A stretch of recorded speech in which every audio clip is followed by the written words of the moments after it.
Қазақтар өте сексуалдық халық деп ойлаймын. Қаншалықты әйелдер 20 жылдап тұрады оргазм не екенін білмейді. Маған күнделікті көптеген әйелдер де жігіттер де жазады, мен порно тәуелдімін. Жастар ойламайды сол жағын. Біздің қазір қоғамда мәселесі таңдалмайды. Сені ешкім ұстау рұқсаты жоқ. Бұл ұят кесірінен көптеген жігіттер, қыздар ауру жүреді. Дәрігерге көріну бізде деген осындай жоқ.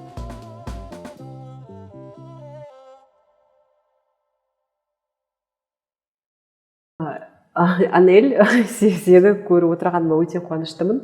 Сен біздің қоғам үшін өте пайдалы іспен айналысып жатырсың. Сондықтан саған бір үлкен алғысымды, үлкен рахметімді айтқым келіп отыр. Өте пайдалы нәрсе. Жалпы барлығы неден басталды? Сол жайында айтпеші, сол сексология ұғымына осы бұл ғылым ғой, ғылымына қалай қызыға бастадың? Неден басталды?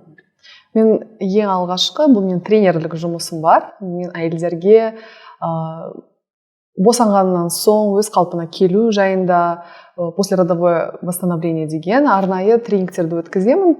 Және де бұл жыныс денсаулықты қалпына келтіру.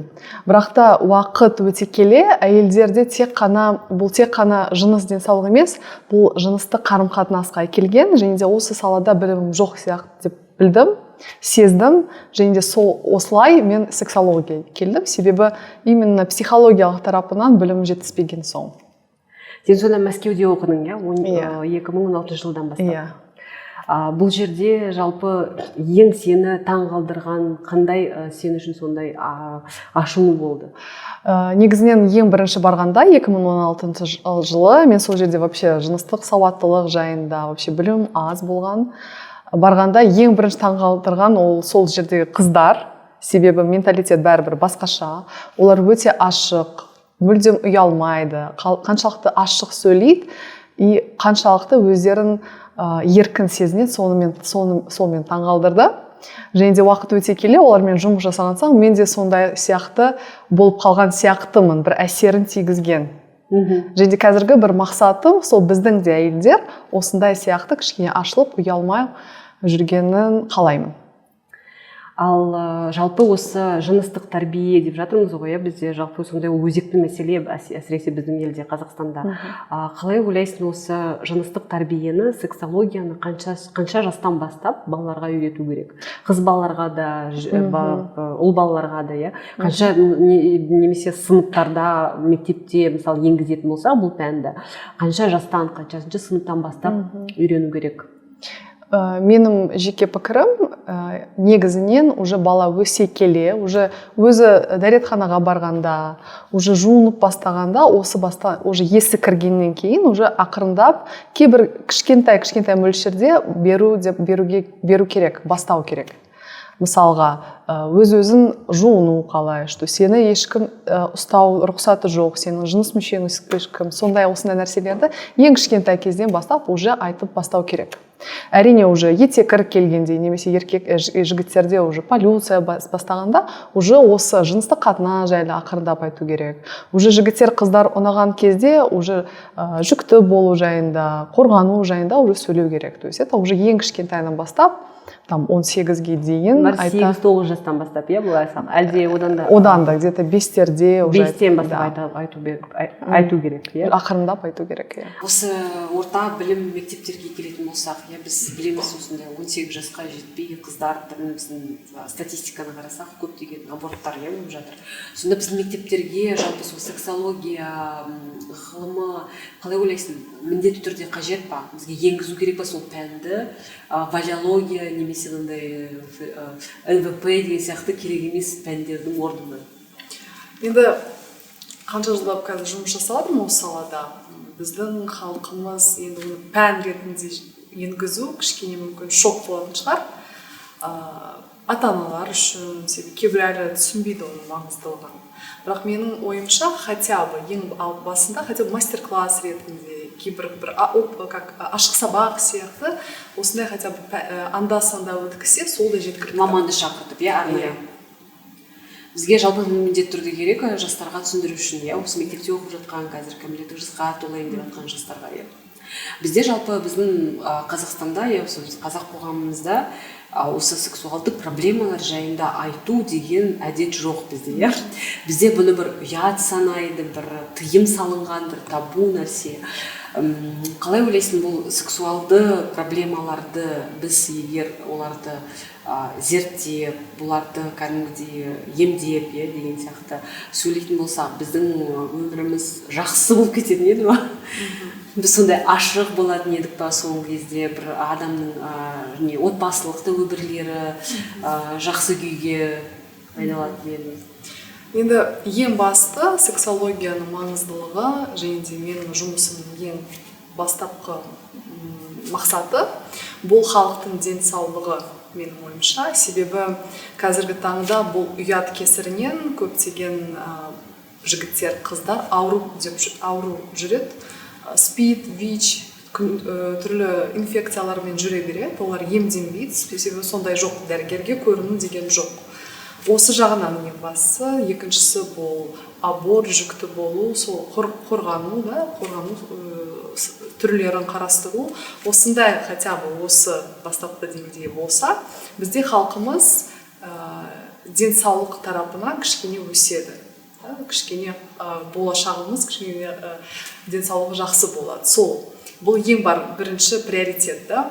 Ал екінші, әрине, олардың уже таңдай алса, жүкті жағына білсе, өздерінің денсаулығын қараса, әрине, как уже өзімен өзі қарым-қатынас уже жақсарады. Осындай. Бір-бірін түсіну деген сияқты, иә? Иә. Сіз жалпы сексологияда айтады ғой, өз денемізді зерттеуіміз керек бізде, әр адам, қыз болсын, ер адам болсын. Бұны кәдімгідей өз денесімен ең алдымен танысып алу керек. Бұны сипалап, ұстап, зерттеп, айнаны алып, қарап, біздің жалпы жыныстық мүшеміз қалай көрінеді, олардың түрлері қандай, тек қана ол кітаптардан ғана емес, көріп өзінің денесін қарап. Бізде ондай да әдет жоқ, бұны да біз санаймыз бір ұят нәрсе, оны болмайды, қарамаймыз деп. Ал өзін зерттеген кезде ғана біз білеміз, бізге не ұнайды, не ұнамайды, иә. Сол жалпы норма. Біз соны халыққа жеткізсек, сол норма деп, онда тұрған ештеңе жоқ. Біз өз-өзімізді зерттесек, өз денемізді. Сол жайында біз толығырақ кішкене айтып кетсек. Өз денесін жалпы зерттеу үшін ең басты ережелер және кеңестер қандай айтар еді? Енді барлығы кішкентай уақыттан басталады, кішкентай кезден. Егер де кішкентай бала өз-өзін ұстап жүрсе, әсіресе қыздар, бұл норма. Өсе келе қыздар да балдар да біледі ғой, мен қызбын, мен жігітпін, өз мүшелерін қарайды, да, и бір қызығушылықты таниды. Сол кезде ата-ана ұрып соғып, ұят қолды алып ал, сөйтіп ұрыспау керек, да. Қараса, ұстаса, ұстай берсін, себебі ол зерттеп жатыр. Бізде бұл тарапынан жоқ, балдарда, да, әсіресе қыздарды көп ұрсады, ұстама.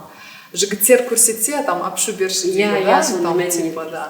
Еркектерде көбісі сондай мәселе жоқ. Оларда все нормально, жыныстық жағынан өздері мүшені қарайды, біледі, прям да, мақтанады. Ал қыздарда ұят бар.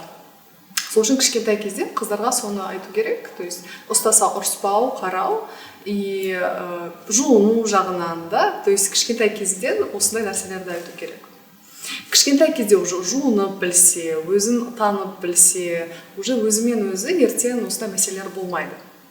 Даже егер де жыныстық қатынасқа түсе, екі ара проблемалар болса, сол қыз барады да өзін қарайды и все. Это будет жеңіл болады да. Себебі қазіргі таңда қыздар өз-өзін қарастырғанда олар ұялады, жеркенішті көрінеді.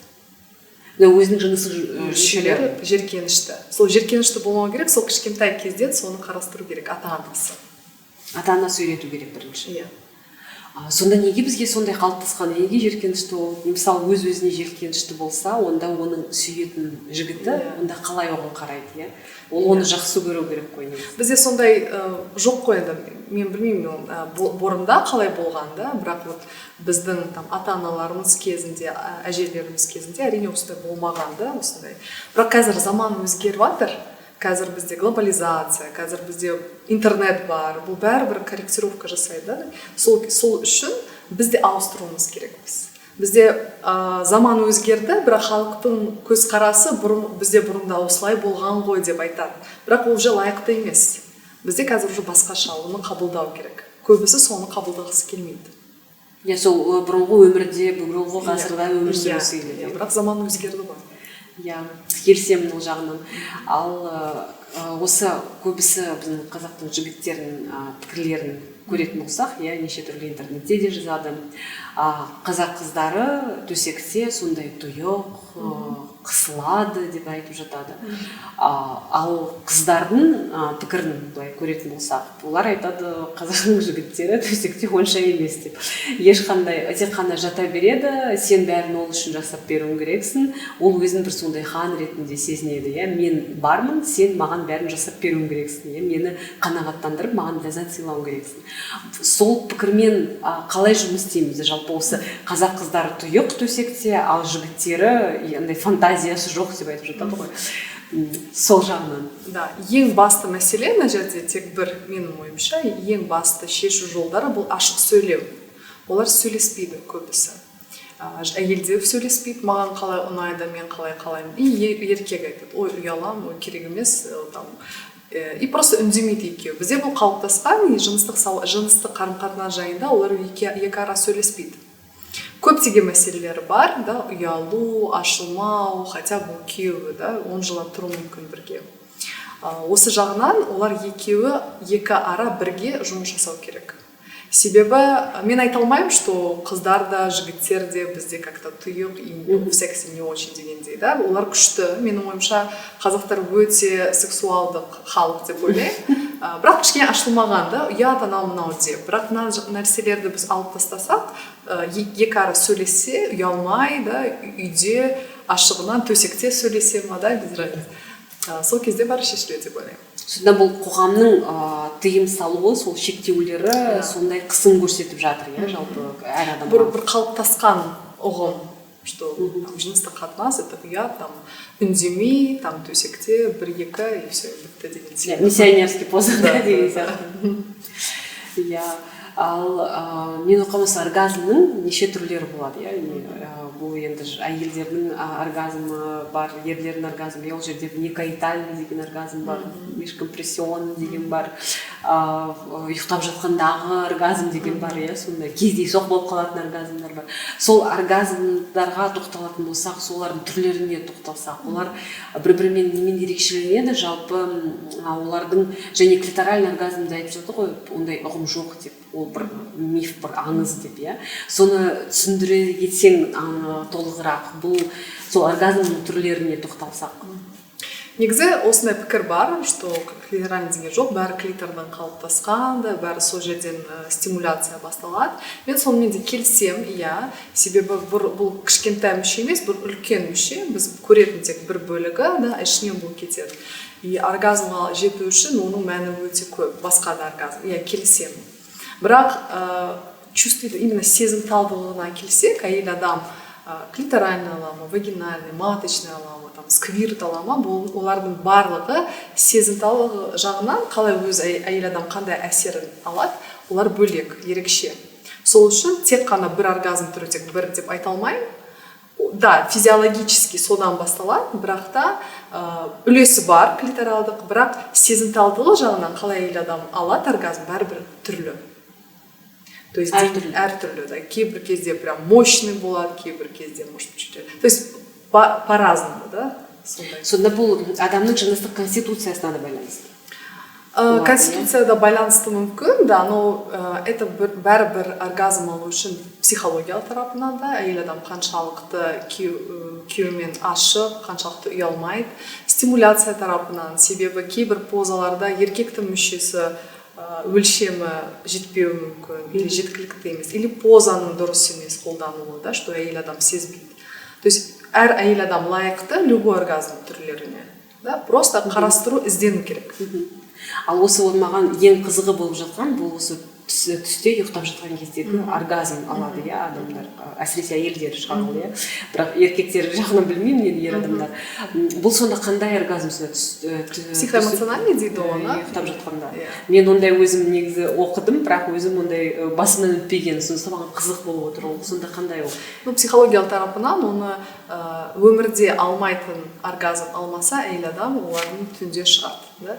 Еркектерде де бар, это полюция дейді оны, да? То есть жыныстық қатынас тұрақты болмаса, оларда полюция түнде шығады, да? Жігіттерде, жас жігіттерде. Сонда тұрақтылық, тұрақсыз секске байланысты болады. сонда ол ұйықтап жатқанда өзінің түсіне не кіріп жатқан кезде ғана сөйтіп кіреді, сонда шығады, иә? Шығады, иә. Өте қызық. Да. Өте қызық нәрсе. Көбінесе қыздарда, да, жас қыздарда көп келеді, или жас жігіттерде, потому что тұрақты жыныстық қатынас болмағандықтан, или көп уақыт бір әйелдерде бір мысалы біресе болып қалған мүмкін, да, өмірде, и ұзақ бойы там жыныстық қатынас болмаса, ондай да болуы мүмкін. Болуы мүмкін, сол түсінде, сондай. Ал осы мемлеп жыныстық конституция жайында, иә, бізде сондай психологияда 3 түрлі жыныстық конституция бар ғой, деймін, сондай жоғары, орташа және төмен, иә. Сол конституцияларға біз тоқталып өтсек, менде мысалы мынандай аңыз бар, иә, сондай ер адамдар сексті көп талап етеді әйелдерге қарағанда деген. Бұл да жалпы аңыз, иә, адамның жыныстық конституциясына байланысты сол секске де құштарлығы деген болады. Соны тоқталып өтсек, бұл жоғары конституциясы, жыныстық конституция адамдар қандай болады, орташа және төмен. Қандай болады? Енді общий массовый осындай болады деп айта алмаймын, себебі әртүрлі, оны тек сіз жеке ара сөйлессеңіз біле алмайсыз, да. Кейбір адамдар, даже оқырман арасында қазір қараса, олар өздері сезеді жыныстық қатынасты қаншалықты көп қалайды или қаншалықты аз қалайды. Кейбір адамдарға күнде керек, олардың нормасы күнде. Кейбір адамдар нормасы аптасына 1 рет. Все, это олардың жаратылысы сондай. Ол сондай жоғары конституция жатыр ма, жыныстық конституцияға? Иә, егер де күнделікті қаласа, жоғары, иә, жоғары, қыз әйелдерде де болуы мүмкін, еркектерде болуы мүмкін. Керісінше аз да болуы мүмкін, біреуде аз болуы мүмкін, там 1 рет это жеткілікті, екінші рет уже бола алмайды, қиын болып кетеді, да? Это төмен. Ал бізде сондай тағы бір ұғым бар ғой, асексуалдар, антисексуалдар деген сияқты. Бұны біз ауруға жатқызамыз ба, әлде патологияға бір жатқызамыз ба? Бұны қалай классификациялаймыз? Көбінесе менің жеке пікірім, что бұл бір психология тарапынан бір әсері болған. Әрине, кішкентай бір процентте болуы мүмкін, да, как гейлер сияқты, да, там ЛГБТ, там транссексуал, разные түрлері бар. Олардың әрине бір жаратылысы жағынан бір кішкентай процент бар, бірақ көп емес.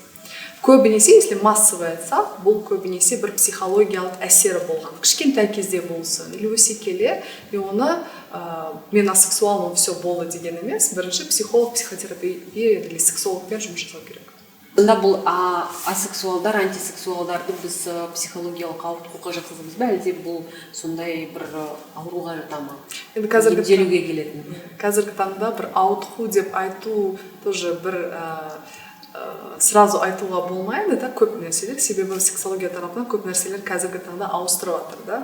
Бұрында там ЛГБТ ауытқу сияқты болған, қазір это ауытқу емес сияқты, да. Мына жерде нақты жауап жоқ.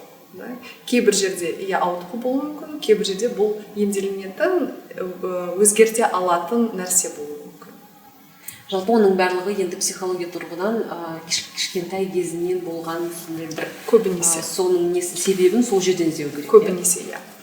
Көбінесе. Мен бір кітап оқыған күйім бар, Эмили Нагоски деген «Как хочет женщина» деген кітабы бар. Бұл жерде маған мындай бір қызық нәрсе көрінді. Романтикалық қарым-қатынаста жігітпен кездесіп жүрген кезде, жыныстық қатынасқа түскен кезде 1 жылға дейін оргазм алмау бұл норма деп жазылған бұл жерде. Сонда бұл шындық па? Сонда 1 жылға дейін мысалы қыз әйел оргазм алмаса, онда уайымдап қайғыға түсу керек емес, бұны күту керек, сәл ғана уақыт беру керек сонда. Бұл сонда рас па, әлде бұның жалпы түсінігі қандай? Рас нәрсесі бар, бірақ просто күту дегенге келіспеймін. Рас неге? Себебі әйелдер бәрібір біз эмоционалдық, бізге қарым-қатынас керек, толығымен сену керек жігітке. Сіз мысалға үйленсеңіз или бастасаңыз да жыныстық қатынасты сразу былайынан ашыла алмаймыз, да, бізге бір уақыт керек, біліп, танып, уақыт. Сол где-то 1 жыл өтуі мүмкін, да. Бірақ та оның просто 1 жылда просто күтсеңіз ешқандай әсері де болмауы керек. Мүмкін, себебі қаншалықты әйелдер 20 жылдап тұрады, оргазм не екенін білмейді, да. Сол үшін сол оргазм болмаса да, мысалы сіз түстіңіз жыныстық қатынас, все, бір сұрақ белгісі, так, бірдеме жасау керек, да, бір амал жасау керек, бірдеме ізденіп, поза, мастер-класс, тренинг, ақпарат жинап, бірдеме жасау керек. сонда бұл тек қана 1 жыл күтіп отыру деген дұрыс емес бұл, иә? Просто күту деген да. Себебі менің жеке ойым просто күтіп жайдан жай оргазм былай аспаннан түседі деген болмайды. Бұл жұмыс жасау керек. Бұл екі адамның бір-бірімен жұмыс жасауы жалпы, иә? Бұл екі адамнан байланысты екі адамға. Ал тағы мынандай бізде аңыз бар, сондай сен өзің еркін болып жата бер, бос болып жата бер, сол кезде оргазм аласың деген. Біз анатомия тұрғыдан білеміз, оргазмды алу бұл бұлшықеттің күшеюі, ол оргазм алу үшін күшею керек. Біз сол жағынан түсіндіре кетсек, сонда ешқандай расслабься деп айтып жатады ғой, сол кезде барлығы болады деп. Ол да бұл дұрыс емес ұғым сияқты, бұл сондай бір кері әсерін беретін сияқты. Енді расслабься дегенде бұл именно психологиялық тарапынан расслабься. Яғни жыныстық санасымен, яғни жыныстық қатынас кезінде мен қалай көріп тұрмын, менің там ішім салбырап кетті ма, сондай нәрселер, да, или біреу естіп қала ма, сол жағынан ойламау, сол жағынан расслабься дегені, да. Технический тарапынан қандай поза ауыстыру керек, қалай мен қыссам, қазір қалай мен сеземін, мына жерде былай жасасам қалай, это все нормально. То есть именно қай жерде ойламау дегенді, қай жерде не істеу керек, нақты білу керек. Мынандай пікір тағы бар, тұрақты секспен айналысу немесе тұрақсыз секс жоқ болған кезде бұл әйел мен ердің денсаулығына зиян деген нәрсе. Бұл жағына тоқталатын болсақ, бұл шынымен де зиян ба, көп уақыт бойы секспен айналыспау, немесе бұл да ойдан шығарылған нәрсе ме? Менің жеке пікірім, что бұл дұрыс емес ұғым, секс для здоровья дейді ғой. Сол көп нәрсе айтады сөйтіп. Ешкім болмаса да әйтеуір бір досыңмен болып ал, сол денсаулығыңа пайдалы деген сияқты. Жоқ, мен келіспеймін. Себебі қазір мен тек қана сексолог емес, мен қазір психологқа да оқып жатырмын, оқуым. Сексология, психология өзі өте тығыз байланысты, әрине. Мына жерде бәрібір адамның ой санасына байланысты. Себебі жай жыныстық қатынасқа түсіп, бірақ денсаулығым деп жүре берсе, кері әсері өте көп, әсіресе әйел адамға. Бәрібір біз эмоционалдық түрде өз түрлі нәрселер алып аламыз да, одан гөрі әйел адам тренировкалармен айналысын, арнайы да, жыныс денсаулығы үшін. Көптеген қазір нәрселер бар. Даже мастурбация. Дене шынықтыру, Дене шынықтыру, интим бұлшықеттерін шынықтыру. Мастурбацияда анда-санда қысылған кезде бұл как-то экологичный болады, да? Себебі анау-мынаумен жата салмай, это все равно дұрыс емес, да? Бәрібір таңдау керек. Біздің қазір қоғамда мәселесі таңдалмайды. Жігіттер де дұрыс таңдамайды, көбісі айтады, мен жезөкшеге барайын деп, да? Это таңдау сондай, да? Танымал әдіс жігіттердің. Немесе қыздар любой бір жігітпен жата салады. Это все кері әсері өте көп. Лучше сен жүре бер, бірақ нақты өз-өзімен жұмыс жаса, сен қандай жігітті қалайсың, сен қандай қызды қалайсың, өз-өзімен жұмыс жаса, сен қалайтын жігітті тап, ізде и тап сондаймен. Осы ұғым дұрыс деп ойлаймын. Ал мынандай қорқытулар, бұл зиян денсаулыққа, егер сенде 1 жыл, 2 жылдан астам секс болмаса болды, ішіңде бәрі қатып қалады деген сияқты сондай не істейді қорқытулар. Ішінде қатып қалмау үшін мен айтып жатырмын, кегель жаттығуын көбісі айтамын әйелдерге, сол кегель жаттығуын жасаңыз, қазіргі таңда тренажерлар көп, да, секс-шоп дүкендерде толып жатыр. Сондайды алып, анда-санда тренировка именно бұлшықеттер гормоналдық түрде, чтобы тонусты ұстау үшін сондай нәрселермен айналысыңыз.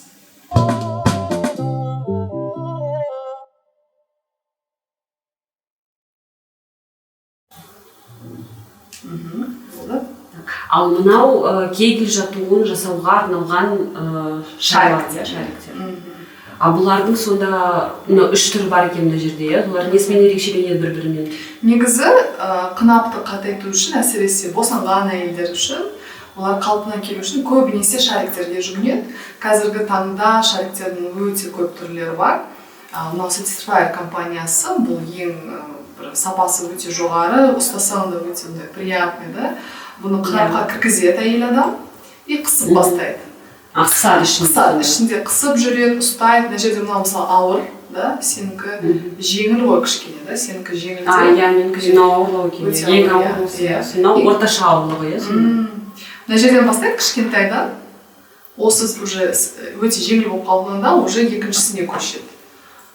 Бұл сонда кәдімгі жаттығу залына барған кезде біз фитнесқа барған кезде бізде жаттығу бастаған кезде ең кішкентай салмақта аламыз, сосын көтереміз, сол сияқты. Бұл көбісі как раз адамдар, әйелдер дене шынықтырады, бірақ қынап бұлшықеттердің, интим бұлшықеттеріне мән бермейді. Сол үшін осындай тренажерлар қазір өте кең тараған. Әр әйелде осындай бірдеме болу керек деп ойлаймын. Сонда бұның пайдасы зор. Әрине, себебі босанғаннан соң көптеген мәселелер бар. Зәр шу бар, опущение деген бар, ауа шығады мысалы, төсек қатынастан.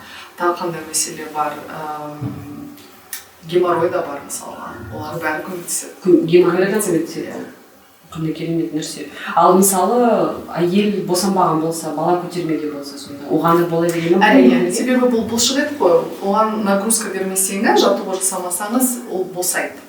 Қандай да болсын. Сол үшін өзі тонус ұстау үшін осындай керек. Және де болашақта мысалға босанғанда уже қалпына келу өте тез болады. Сонда өзі пайдасын тигізеді. Пайдасы өте зор, ерекше.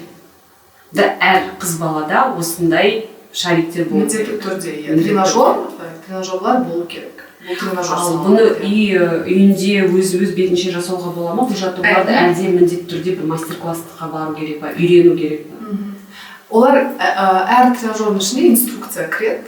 Бірақ та сіз білмесеңіз, қобалжып жүрсеңіз, немесе результат бар ма жоқ па білсеңіз, әрине тренерге баруға болады. Маған да әйелдер көбісі осындай тренингтерге келіп үйренеді. Сізде сонда қандай тренингтер бар? Соны үйретемін, қалай қысу керек, қалай жаттығу керек, қалай өзгерістерді байқау керек. Как раз осы жоғарыда айтқан мәселелерді шешуге мен көмектесемін. Қандай күшті. Сонда сол кегел жаттығуын жасауға үйретесің, сосын қандай тағы жаттығулар, қандай мастер-класстар бар жалпы? Минет, көнекен бар ма? Бар, иә. Олар да бар, иә. Менің білуімше сізде кітап бар сол, жазған қазақша тілінде. Бұл мүмкін емес, енді бұл шынымен де бірінші кітап шығар, қазақ тілінде. Жыныстық қатынас жайында. Сол минет, көнекен жайында қазақ тілінде кітап шығарғансың. Сол жайында кішкене толығырақ айтып берші. Бұл кітапта сонда қандай ақпарат жазылған? Ең бірінші кітап бұл кунилингус кітабы болған, еркектерге арналған ауызбен жасалатын қатынас. Негізінен бұл жайында сұраныс өте көп болған. Көп жігіттер маған жазған, осындай бір ақпарат берсеңіз, тренинг өткізсеңіз бола ма деп. Біз осындай кітапты шығардық. Ол бір кітапша ретінде, электрондық түрде жібереміз. Ішінде техникалар, қалай жасау керек, әйел адамы қалай қосымша заттарды қалай қосуға болады, қызықтыру үшін. Соны қарап, уже жасауға болады. Ал суреттер бар ма ішінде сонда? Әрине, суреттер де бар. Ал бұл кітаптың бағасы қанша? 3 мың. Сонда бұл кітапты сатып алып, бұл жерден көп нәрсе сонда өзіне пайдалы ақпарат білуге болады. Отзывтары бар жігіттер, қаншалықты оқыған жігіттер, әйеліне уже жасаған, әйелдері уже керемет болып қарым-қатынасы күшейді. Сонда өмірлері жақсарды дейсіз. Жақсарды. Қандай керемет. Бұл шынымен де ең пайдалы нәрсе, себебі бізде сексуалды сауаттылық жайында кітаптар орыс тілінде де аз. Меніңше дүкендерге кіргенде мен ондай кітаптарды аса көре бермеймін. Ағылшын тілінде болмаса, былай орыс тілінде де аз. Ал қазақ тілінде мүлдем де жоқ шығар ондай кітаптар. Сізде сонда оны баспадан басып шығарып дүкендерге сату деген жоспар бар, әрине. Бірақ та бұл кітапша ретінде бұны бір одан әрі кішкене толықтыру керек шығар деп ойлаймын. Сондай жоспар, бірақ әрине болашақта сататын жоспар бар. Сонда қай кітапты көп сатып алады? Кунилингус жайында немесе минет жайында? Кунилингус көп алады. Жігіттер алады. Жақсы ғой, бізге жақсы. Мен ойлап едім, керісінше қыздар жігіттердің ләззатын көбірек ойлайды деп, жігіттерге қарағанда. Кітапшаны, осы кітапты көп алады бізде.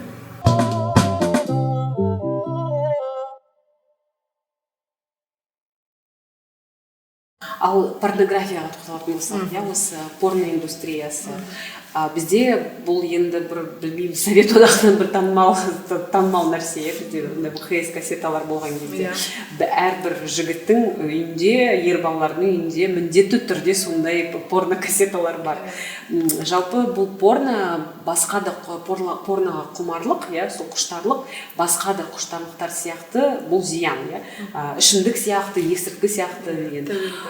Сол тәуелді болу сол порнодан. Соны сол порно индустриясы жалпы қалай ойлайсыз, қандай кері әсерін тигізеді осы бізде жігіттің осы әйелді қабылдау жағынан және әйелдің де жігітті де қабылдау жағынан. Ол жерде барлығы әп-әдемі, барлығы күшті түсірілген, соның жыныстық мүшелері енді ойдағыдай, армандағы, бұның барлығы шынайы өмірге келмейді. Біз оны бәріміз білеміз.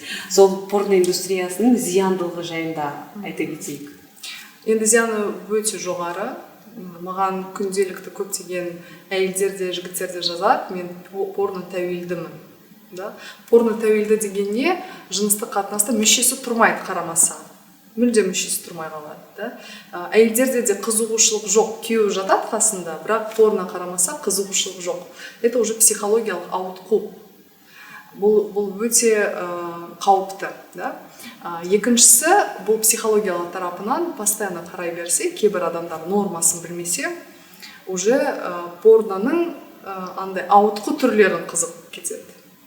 То есть, мысалға, если қыз бен жігіт болса, уже ұнамай қалады, уже жігіт пен жігітті қарайды. Сондайлар өте көп. Потом определенный бір нәсілдердің қарайды. Уже обычно ұнамайды, уже осындай. Потом сосын мысалға, үлкен кісілер кішкентай қыз, уже ауытқу басталып кетеді. Бұл адамды уже қорқытыру керек. Себебі сондайлар өте көп. Сонда таңдай бастайды, қайсысы? Потому что миы, психикасы андайға уже әсері жоқ. Жалпы порно көру адамдардың гормоналдық түріне әсерін тигізеді. Көбісі порно тәуелді адамдар, олар сосын дәрігерге барып арнайы ем алады гормоналдық түрде. Сол үшін әрине ең басты кеңесім бұл азайту, сосын мүлдем онан бас тарту. Себебі норманы білмесеңіз кетіп қалуы мүмкін. Анда-санда қараймын десеңіз, өте ақырындап қарау керек, байқап, потому что қаупі өте жоғары. Әрине бұл сала өте дамыған, себебі өзіңіз білетін шығарсыз, енді ақша жағынан қандай обороттар жүріп жатыр да. Біз оған қарсы ештеңе айта алмаймыз, бірақ адам бала санасына соны жеткізуіміз керекпіз. Риск факторларды жеткізу керек. Сонда бізде кәдімгідей секс ойыншықтар болады ғой, вибратор дейді ғой, сол вибратор сатып алған, порно қарағаннан гөрі вибратор сатып алған дұрыс, сонда? Неден гөрі? Порно қарағаннан гөрі. Әрине, бірақ порно қарау бұл именно вибратор жағынан емес қой, бұл психологиялық тарапынан өз-өзін қоздыру. То есть это физика емес, себебі мүмкін адам даже мастурбация жасамайды, просто қарайды и бір әсерін алады. Яғни өзінің фантазиясын қоспайды, ол тек қана дайын. Әсері өте жоғары, сразу эндорфин, анау бір гормондар сразу жоғарып кетеді, именно не натуральным способом, не естественным.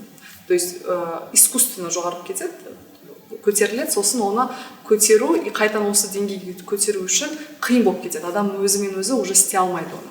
Мына жерде уже маманға бару керек, сексолог, психолог мамандар. Бірақ кейбір адамдар сол порноға тәуелді, сол порноға құмар, әсіресе ер балалар, жігіттер, олар мойындамайды ғой сол өзінің құмарлығын. Сондай да жағдайлар болады ғой.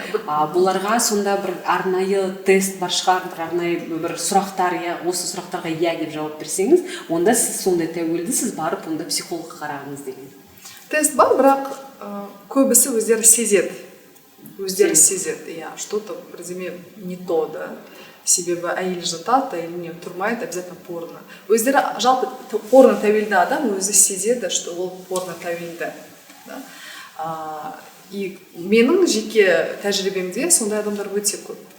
Өздері жазады. Қазақстанда көп, өте көп. Жігіттер де жазады, мен порно тәуелді, мен порносыз қарай алмаймын, мен өте көп қараймын. Сондай өте көп. Олар өздері себебі сезеді. Әйелдері де сезеді, кейбір кезде әйелдері айтады, сен порноға тәуелдісің, олар әрине жоқ дейді, бірақ іштей бәрібір сезеді. Сонда бұл ерлер арасындағы жиі кездесетін проблема, ал қыздар арасында, ерлер арасында? Бар, бірақ аз. Аз кездеседі. Бар. Бұл да сондай бір белгі біздің қоғамның. Да. Ал осы не қауіпсіздікке тоқталатын болсақ, мүшеқап жайды, иә, осы көбісі ерлер қабылдамайды, иә, мүшеқапты жек көреді, кигісі келмейді, немесе киген кезде түсіп қалады, эрекциясы түсіп қалады. Сондай жағдайда қандай кеңес берер едің, оларға қалай мүшеқап таңдау керек, сезімталдылығы жоғары болсын деп, немесе басқа бір түрлері бар шығар, қазір неше түрлі мүшеқаптар бар ғой? Иә. Ең бірінші өздері түсіну керек, түсінігі болу керек. Жыныстық қатынасқа білмейтін или қазір жоспарламайтын болса, әйел емес болсақ мысалға, да, қазіргі таңда сол ғой мәселе. Оларда сақтану жолдарына келсек, спид вич сияқты, оны тек қана мүшеқап сақтайды. Олар соны нақты білу керек. Анау мынау ұнайды деген ойын болмау керек. Себебі уже солмен ауырсаң, уже емдей алмайсың. Сен өмір бойы таблеткалармен отыруың керексің, да? Жұқпалы инфекциялар бар. Жұқпалы инфекциялар бар. Соны нақты білу керек. Олар көбінесе әрине уже үлкен кісілер біледі, потому что басынан өткен. Жастар ойламайды сол жағын. Соған сол нәрсе жайында көп сөйлеу керек. Именно түсінік беру керек. Уже түсінігі бар болғаны, әрине, қазіргі таңда мүшеқаптың түрлері бар, да, который даже сезе алмайсың, да, ол өте жіңішке, да, то есть оны даже сезе алмайсың. Сондай нәрселерде өте көп. Ары қарай уже проблема шешілетін нәрсе. Сонда жастарға, жас жігіттерде ең бастысы бастарында бұл қауіпсіздік болу. Әрине. Кейін ләззат алу. Әрине. Қалған. Біріншісі бұл денсаулық өмірі. Себебі ауырса, емделмесе біріншіден бедеу болып қалады, да, бала бола алмай қалады. Екіншіден спид вич сияқты ауру болса, ертең өкінішке орай өлімге әкеледі. Емдемесе уақытында. Осы қорғансызға келетін болсақ, мысалы шетел елдерде, Европада қызбен жігіт кездесе бастаған кезде, романтикалық қарым-қатынаста жүрген кезде, енді осы жыныстық қарым-қатынасқа, төсек қатынаста келген кезде олар бір-бірінен анықтама сұрау дейді. Сен ештеңкемен ауырмайсың, барлығы сенің денсаулығыңмен жақсы деген сияқты анықтама сұрау деген оларда норма, иә, олар бір-біріне ренжімейді. Біздің мысалы елімізде бұндай норма жоқ, өкінішке орай, иә, ондай қағида жоқ, ондай ереже жоқ.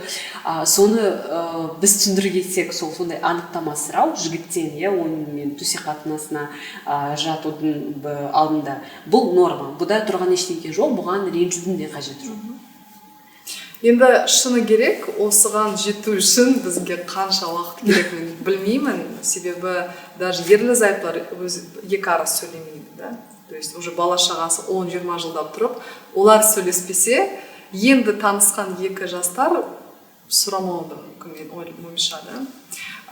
Жеткізу ең бастапқы бұл денсаулық жағынан менің де басты мақсатым бұл жастар көбінесе хотя бы жылына 2 рет уролог, андролог, гинекологқа барғанын қалаймын. Соны мен көп айта беремін, себебі бізде әдетке айналды. Иә, бізде сол жоқ, өкінішке орай, дәрігерге көріну бізде деген осындай жоқ. Тек өлгенде уже бәрі шіріп біткенде ғана барады, уже все шындық, да, біткенде. Сол нәрседен хотя бы бастасақ, ертең олар уже денсаулық тарапынан білсе, уже гинеколог, уролог, андролог маманына барып жүргенде уже біледі, мен жыныстық қатынасқа түскенге дейін мынандай анализ сұрауым керек. Потому что өз басынан өткен. Қазір даладан бір жігітке қызға айтсақ, олар білмей қалады, себебі олар даже білмейді, инфекция бар жоғын. Өмірінде дәрігерге бармаған, көбісі бармаған. Жүре береді. Енді бірдеме прям ауырып тұрғанда ғана барады, и то үй жағдайында емдегісі келеді. Дәрігерге бару оларға ұят. Бұл өте қате ұғым, да? Өте біздің халқымызға кері әсері өте көп. Бұны кішкентай, себебі біздің білмеймін, қазақтарда сондай шығар енді, бармайды дәрігерлерге. Иә, бізде сондай, бізде жалпы біздің менталитет солай қалыптасып кеткен. Бір жерімдегі қатты ауырып қалмаса, мен барып қайтемін деген сияқты. Вот, соны біз ауыстыруымыз керек. Бізде профилактика түрде де тексерілмейді ешкім. Даже уже біткенде тек үйде бір май жағып, майыз маған көмектеспейді деп жатқандар көп, өте көп. Сен хотя бы бір рет дәрігерге барып көрін, да? Сонды қалып миларына айта беру керек. Содан ғана олар уже анықтаманы сұрайды. Қазір просто анықтама сұрау дегенде, если массовый алсақ, аудиторияны түсінбейтін сияқты бәрібір. бір құлақтан кіреді, екіншіден бізде сондай тәжірибе жоқ, иә. тәжірибе жоқ. Мен бір рет сондай анықтама сұрап көргенмін бір жігіттен, маған сонда ренжіп қалған ол. Мен ойлағам сонда бұл ол өзінің денсаулығына да иә қандай сондай айқынсыз сөйтіп Иә, показатель, да? иә қарамайды деген сөз. Сонда денсаулығын да күтпейді, тағы соған не ренжиді сол анықтамаға. Бұл жалпы тек қана не емес қой, сені кемсіту деген сияқты мақсатпен жасалмайды. Иә, бұл сенің денсаулығың. Денсаулық, байлық, ең басты денсаулық, яғни оны түсіндіретін еш нәрсесі жоқ, да? Как есть.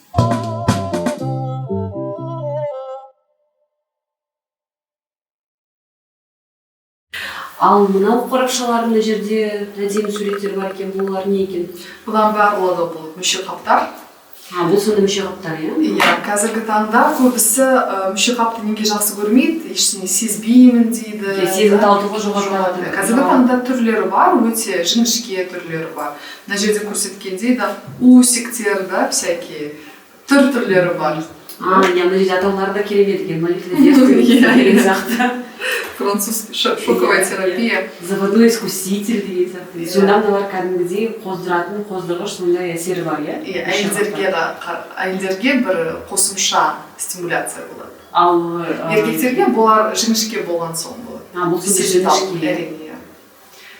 Бұл кәдімгі дәріханада саналатын мүше қаптар сияқты емес, бұл кәдімгі жаңа заманға сай технологиясы бөлек мүше қаптар, иә? Иә, осындай мүше қаптарды көбінесе сексуал дүкендерде сатады. И мынау да маған ұнағаны көргенде да әп-әдемі, тоже қызықтыру үшін, да? Иә, кәдімгідей дизайны әдемі екен. Иә, бір қорапшасы да күшті мына жерде. Басқа нәрселерді қойып қоюға болады да, тоже. Тоже бола салатын сумочка да болу керек нәрсе. Иә, ал бізде мысалы мынандай тағы сондай танымал пікір бар, иә, бұл мүше қапты міндетті түрде тек қана ер бала өзімен бірге алып жүру керек деп. Ал қыздарда мысалы мүше қап жатса сөмкесінде, бұл бір жаман, бір ойларға жігіт, жезөкше, бұл деген көптеген жігіті бар, кез келген жігітпен төсек қатынасына түсе береді деген сияқты сондай ойлар бар.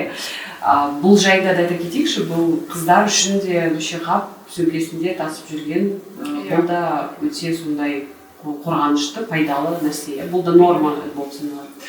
Иә, егер де сізде мүше қап сумкаңызда болса, бұл сіз өзіңіздің денсаулығын қарайтын күтмет адам ретінде санау керек. Бұл жезөкше емес. Себебі адамдар ойлайды, егер де сен жыныстық қатынаспен айналсаң, сен жезөкшесің, да? Мүше қап бұл солай емес қой? Иә, әсіресе біздің қазақ қоғамы сондай пікірлерді айтқан жақсы көреді. Ал басқаша да, басқа ракурстан қарасақ, бұл керісінше әйел адам өз денсаулығын қарастырады. Бәрін жүктілік жағынан өте таза, мықты қыз деп қарастырады. Жұқпалы инфекция жағынан да қарасақ. Себебі көптеген жігіттер таза қызды іздейді, да, мысалы. Бұл да бір фактор деп айтуға болады. Иә, бұл қорғаныстың бір белгісі, иә, бір басты белгісі. Әрине. Себебі қаншалықты қазіргі таңда да инфекция, да, көп тараған түрлері бар. Бұл бәрі сол мүше қап ұят анау деп ешқандай қазір бізде өршіп тұр да, осы всякий аурулар. Иә, бізде көп тараған қазір. Және де бір басты проблема бар, ешкім қаралмайды дәрігерлерге. Сол ғой, иә. Мынау енді кәдімгідей әдемі, керемет мүше қап. Сондай жатса оны білмей де қаласың мүше қапы, бұл не екен, сондай бір косметикалық сондай. Иә. Не сияқты. Негізі мүше қап нарығы қазір күшті дамыған. Неше түрлісі бар, е? Даже білінбейтін де бар. Көбісі маған ұнамайды дегендерге де. Ұнайды, е? Иә, әрине ұнайды. Басқа түрлері, да, тоже. Күшті. Өте әдемі, е.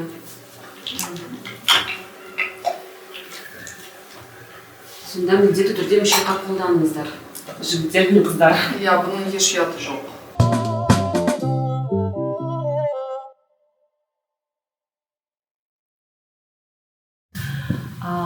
Сен бір сұхбатында айтқансың, мен 2013 жылы өзім сондай проблемаларға тап болдым. Сол кезден бастап сол сексологиямен қызыға бастадым, соны зерттей бастадым деп. Сонда ол қандай проблемалар болды сонда? Бұл қарым-қатынаста болған кезде ма? Сонда қанша уақыт сенде қанша уақыт кетті соны көз жетуге соған көз жеткізуге, иә, сондай проблема бар екен деп мойындауға. Күйеуге шыққан соң 1 ай өткесін. 1 айдан кейін мен сұрақтар пайда болды. Неге менде оргазм жоқ? Что-то не то дегендей, өзім ізденіп бастадым сол кезден бастап. Сол 1 айдан кейін бастап мен уже осы саланы ізденіп бастадым. Ал жұбайымен сөйлесті ме? Жұбайың сонда не деп айтты? Жұбайымды білген, иә, ол да ізденген, ол да біз де екеуміз іздеп жүргенбіз, қарастырып, сонда бір тренингтерді тапқанмын, ол да иә бар деп жүрген. Ол білген әрине. Сонда ол қолдады ма сенің ізденісіңді, әлде мойындамады ма? Әрине қолдады. Себебі біз екеуміз жасымыз бір, ол да оның да білімі аз, менің де білімім аз. Сол екеуміз там интернетте оқып отырғанбыз.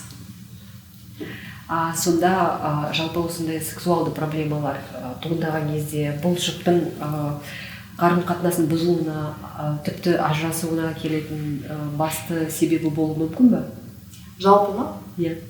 Болуы мүмкін, бірақ менің жеке пікірім, что аз бәрібір. Себебі көп адамдар осылай тұра береді бірге, бірақ жыныстық қатынас именно жанұяда емес, басқа жақтан іздейді. Олар түсіре береді, да, бірақ шетінен жүреді.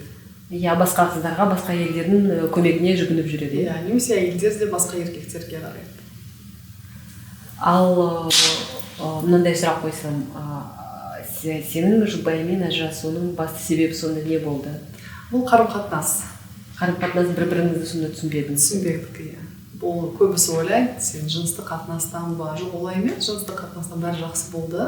Себебі екеуміз бір үлес қосып іздегеніміз. Сонда бұл проблеманы шештіңдер аяғында? Иә, әрине.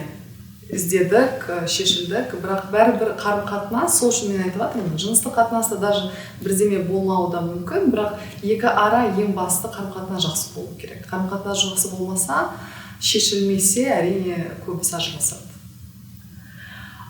Сонда сен 5 уақыт намаз оқисың, иә, білемін, сол орамал тағасың. Сонда біздің халықта жалпы сондай ұғым бар, иә, сол егер сен ислам дінінде жүрсең, онда тыныш отырып, ойыңды білдіртпей, ешқандай көрінбей жүруің керексің деген сияқты, иә. Қыз бала болғандықтан ол әсіресе. Сонда бұл қарасты өзгерту үшін сен сондай қандай қиындықтарға тап болдың? Бұл қиын шығар, иә, сондай сексологиямен айналысу, халыққа өзін сондай еркін екеніңді көрсету, иә, сондай ішкі бостандығын сондай айқын көрсету деген, бұл сондай қиын нәрсе жалпы, иә, сондай қиын жол, иә, сонда жүріп келе жатсың. Сон қандай ең басты қиындықтармен тап болдың? Адамдар енді сөйлейді, бізде жақсы көреді, сонда сынауға, адамдар, мынандай ислам дінінде мынандай болмайды, мынандай болады деген сияқты көптеген шектеулерді, кеңестерін айтуға бірінші дайын біздің халық. Соларды қалай жеңдің, қалай оларға қарадың? Иә, әрине ең басында өте көп кері байланыс алғанда, соның көбісі енді жаман пікірлер болған, хейт өте көп болған. Әрине сол уақыт өзіме қиын болған. Бірақ та ойланып, жалпы мен не үшін жасап жатырмын, бұл маған керек пе деген өз-өзіме сұрақ қойғанмын. Және де ең басты бұл керек. Мен өте құнды нәрсені әкеліп жатырмын, үлесі өте зор. Бәрібір халыққа бұл келеді деп ұғым келген. Және де бәрібір бұл 100% хейт емес, бәрібір определенный 1%. Соның ішінде қолдайтын адамдар да болған, да, және де оқырман саны өсті, да, кері байланыс өте көп. Сол кезде мен білдім, что именно менің жасайтын жұмысым бұл өте маңызды. Осы түсінік келгенде уже осындай нәрселерге мән бермейсің. Себебі адамдар бірінші реакциясы сондай болуы мүмкін, бірақ түсінігі кейіннен келеді. Және де қазір байқағаным, уже где-то 2 жылдай болды, осылай активно, да, ютубқа, там жалпы соцсетіде, желілерде шыға жатырмын.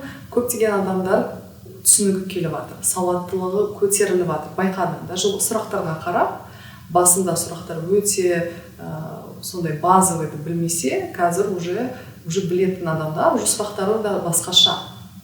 бұл бәрі менің бір үлесім деп ойлаймын. Және де қазір тек 2 жыл өтсе, ары қарай где-то 5 жылда уже өзгереді, толығымен өзгереді деп ойлаймын. Созымды сексологиямен сен біз айтып кеттік, оны 2016 жылдан бастап айналысып жатсың. Бұл жылдар арасында ең танымал әйелдерден келетін сұрақ қандай болды? Сол жыныстық қарым-қатынас жайында.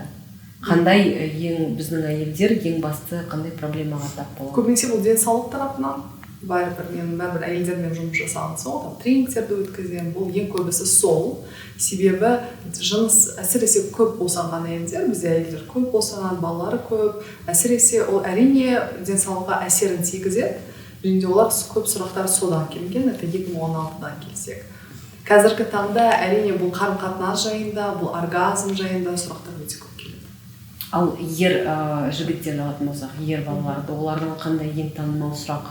Оларды мазалайтын көбісі бұл өз-өзін қанағаттандыру жайында өте көп сұрайды. То есть мастурбация жайында, себебі діни тұрғыдан бұл харам деп көбісі айтады, тоже болмайды деп айтады. Сондай пікір бар, соны көбісі қолдап менен сұрайды, кеңестер қалай сен осы жағынан не айтасың дегендей. Мен әрине өз пікірмен сол жерде бөлісемін. Екінші сұрақ бұл мен айтқандай анада, что олар көбісі дәрігерге бармайды, мүшемен, денсаулықпен, еркектерде де сұрақтар өте көп.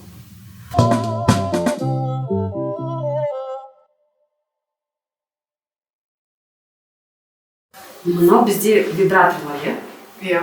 Олар несімен ерекшеленеді бір-бірінен?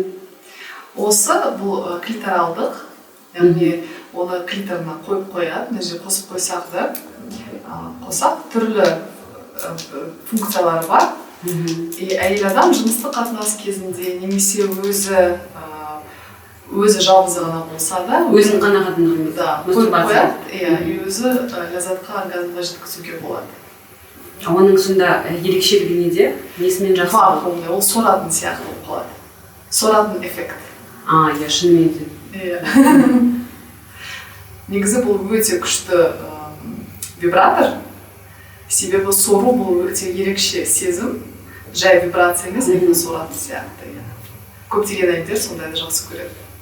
Сонда бұл ең танымал вибратор, қазір? Иә, танымалдың бірі. Ең танымал вибраторлардың бірі? Мен бірінші көрдім осындай кішкентай.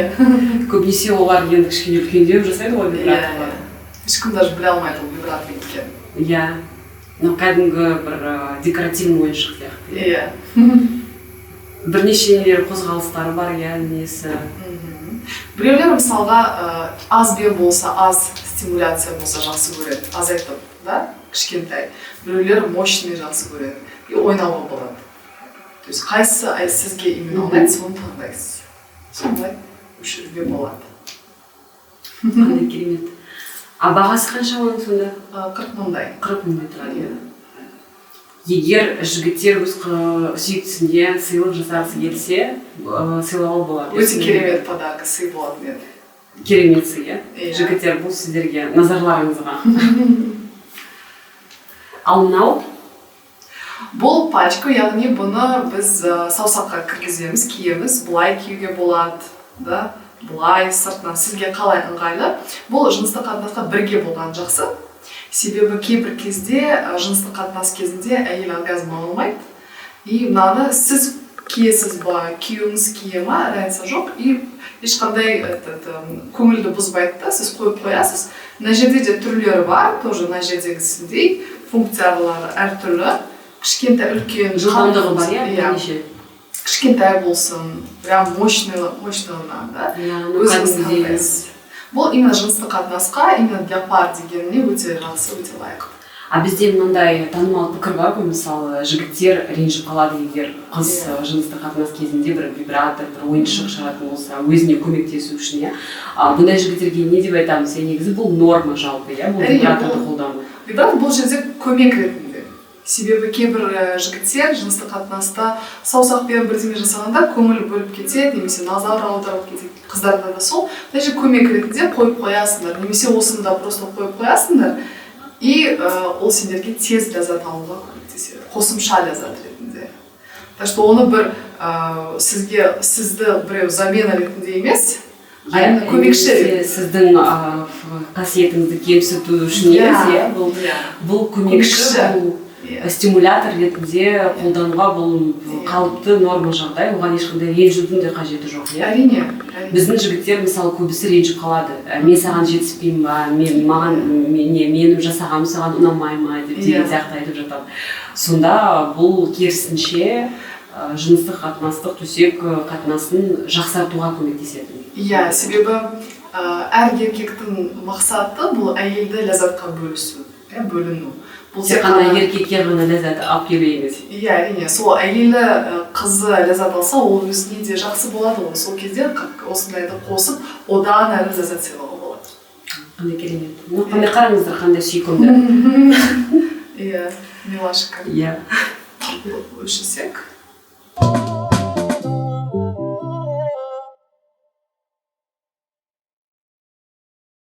Сонда жалпы біздің сексуалды өмірі, біздің қоғамымыздың, Қазақстанда қандай баға берер едіңіз? Жалпы бізде барлығы жаман сияқты, былай өзім таныстармен, достармен сөйлесеміз ғой, сондай жыныстық қарым-қатынас жайында. Сонда барлық отбасылық жұптар болады арасында, жас жұптар болады, бұлар енді жақында үйленген, 1-2 жыл бірге тұрып жатқан, бір баласы, 2 баласы бар. Олардың енді былай жыныстық төсектік сексуалды өміріне тоқталатын болсақ, олардың барлығында бір айына 1 рет болады, 2 аптада 1 рет деген сияқты. Меніңше бұл жас отбасы болғаннан кейін бұл бір аз сияқты. Сонда соған қарағанда бізде сондай отбасылар көп жалпы.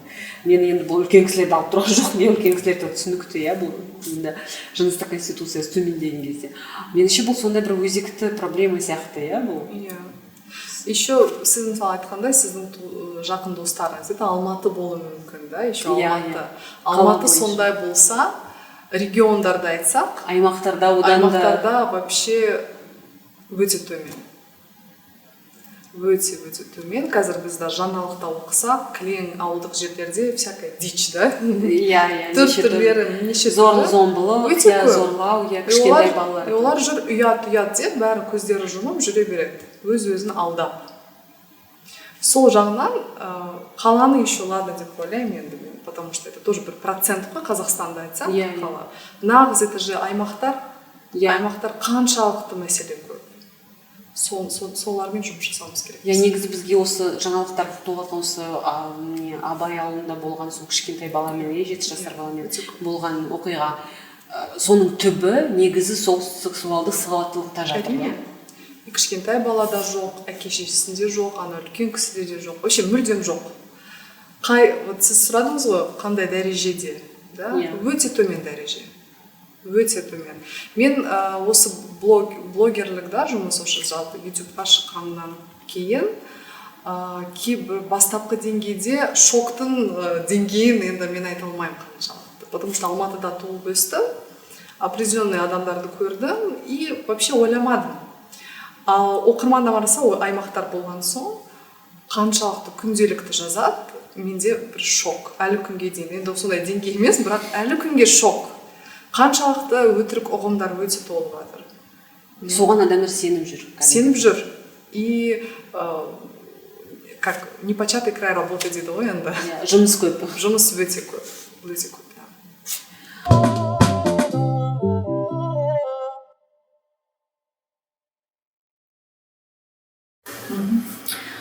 Ал мына жерде бір мынандай тюбиктер тұр, бұл не? Бұл лубрикант, бұны смазка дейді тағы да жыныстық қатынас кезінде. Бұл сонда қынақтың үшін, ылғаландыру үшін, ылғаландыру үшін. Да. Себебі көптеген бізде негізі жігіттер сілекейді қолданады. Сілекейді қолдану мүлдем болмайды. Тез кебеді, әйелдің жыныс мүшесі құрғақ болып кетеді, сосын бір ыңғайсыз болып қалады. Бұл да зиян ғой жалпы? Әрине зиян. Сілекейді вообще болмайды қолдануға. Сол үшін любой әр үйде смазка болу керек, міндетті түрде. Даже өзіңіз смазка и так нормально болса, поза ауыстырғанда әртүрлі әйелде уже құрғақ болып қалады, сол кезде қасында смазка болу керек. Бұл наводная стоя, негізі 2 түрі бар, силикон, екеуі водный, себебі водный су сияқты да, өте ыңғайлы. И екінші түрі мына жерде бұл дәмі бар. Как раз таки көбіне менен дегенде осындай нәрселер күшті, себебі әсерін жақсартады, иә. Дәмін, иісі бір андай жемістің иісі. Мына жерде жемістер тути-фрути дейді атауы, алма дейді. Иә, бұл алма, бірақ та қазіргі нарықта түрлері бар. Қайсысын қалайсыз? Шоколад болсын, апельсин, что угодно. Сонда жалпы мынау лубриканттарды вибраторды қойғанда да қолдану керек. Міндетті түрде, әрине, сіз мынаны қойғанда, құрғақ болғанда бәрібір сізге ыңғайсыз болады. Натирание дейді ғой, қалай, сол неприятный, да, ощущение. Неше түрлі жаралар пайда болуы мүмкін, қызару мүмкін сосын. Ал сіз смазканы жағып, мысалға, үстіне жасаңыз, сізге уже ол жеңіл болып қалады да. Сол үшін любой жыныстық қатынаста міндетті түрде смазка болу керек қасыңызға. Ал мынау лубриканттардың сіз мынау су негізінде жасалған дедіңіз, иә? Ал оның қандай басқа түрі бар тағы? Силиконовый бар. Силиконовый. Ол кішкене майлы. Қайсысы жақсы сонда? Вообще водный жақсы. Олар тез жуынады, тез жуып қалады, андай май сияқты болып қалмайды. Бұл үшін май болған кейін сіңеді бұл, иә, денеге? Кішкене ыңғайсыз болып қалады, бірақ ұзағынан болады. Ал водный олар как бы эффект жақсы, и тез жуына саласың, в общем, өте удобно, и тез кеби салады. Кейбір смазкаларда даже витамин Е деген болады.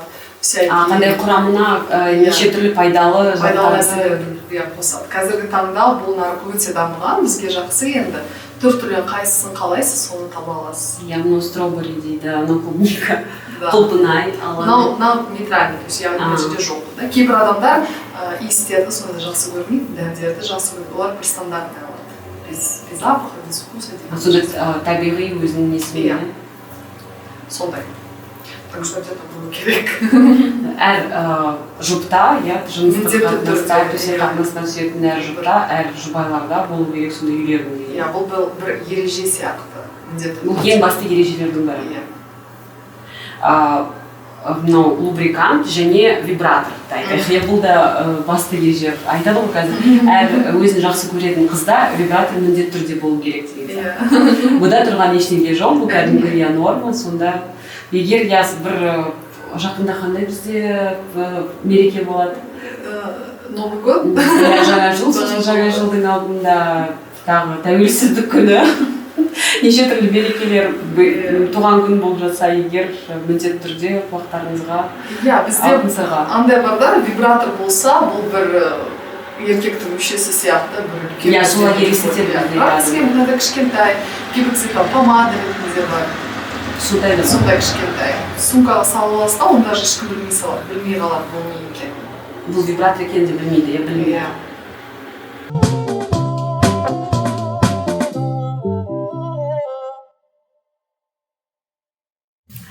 Ал сізге сондай көбіне хейт жазады, енді сіз енді бастаған кезде өзіңіздің ісіңізді біздің адамдар енді сынағанды өте жақсы көреді, олардың ең сүйікті ісі шығар сол интернетте сынау сөздерін жазу. Сол сізге ең ренішті, сонда ең намысқа тиген қандай келді сөздер? Маған тиген ба? Сізге жазған сөздердің арасынан. Қазір сондай жоқ, қазір прям бүгін күнді айтсақ, сондай уже бәрі үйреніп қалдым ба білмеймін. Бірақ басында маған ең қатты тиген сөзім бұл діни тұрғыдан Алла тағала саған былай жасады, себебі мен өзім дінде жүретін адам болған соң, әрине сондай сөз тиеді. Әсіресе өзі дінде болған адам сондай қалай өзі мұсылман болып айтады. Иә, сондай маған айтса, маған сол сұрақ, сен қалай өзің сенсең, сондай ауыр сөзді қалай айтасың дегендей. Сол кішкене ойландырды, кішкене тиген енді. Сосын қайтадан да мен ойланып, дұғада да отырғанымда сұрап Алладан болған керек па жұмыс, керек емес пе, маңыздылығы бар ма, керек пе да. Сол кезде өзіме шешдім, иә керек деп шештім. И қазіргі таңда осындай айтқанда, это просто мимо ушей кетіп жатыр да, маған в принципе ешқандай әсері жоқ. Уже мән бермейсіз, үйреніп қалған. Иммунитет болды. Иммунитет, потом түсінік бар менде, что менде плюстар көп, минустары болса, кейбір мүмкін менің пікірлерім адамдар кейбір қабылдамаса, ол да норма. Маған келісу керегі жоқ да, әр адам, мен айтқандай сыни тұрғыдан ойлау керек, әр адам да сыни тұрғыдан. сыни тұрғыда ақпаратты қабылдау керек. Мен айтқандардың керегін ал, керек емесін алма. Это нормально.